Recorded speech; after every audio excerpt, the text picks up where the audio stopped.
I remember talking to this guy who was one of the top dogs at my company that I used to work at, and he told me that he hates his job. And I looked at all these older dudes at my company because when you're at the bottom, it's what you do. You look up for role models. You look up to see where you're gonna end up.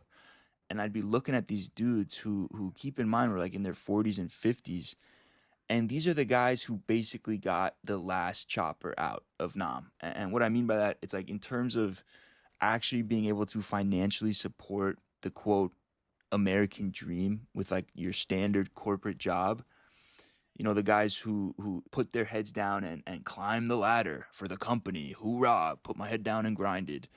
But I'm looking at these guys, and I mean, one of them basically told me not to do what he did because it won't be worth it. So shout out to him, honestly.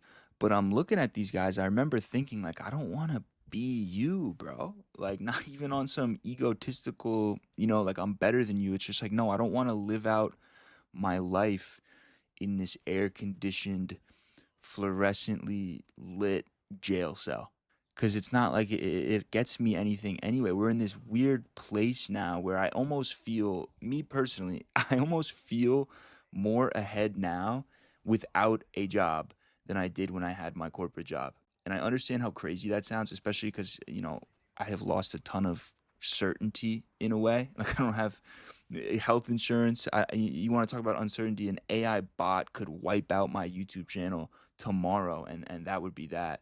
But it's like at least I don't feel incarcerated anymore. You know what I mean? Because you think about it, it's like in 1965, like I probably would have been like, you know what, I will trade away my life so I can, come home to my little crib, my little family, little Pauly's running around in the backyard. And now it's like I won't be able to achieve that anyway. So what's the point? And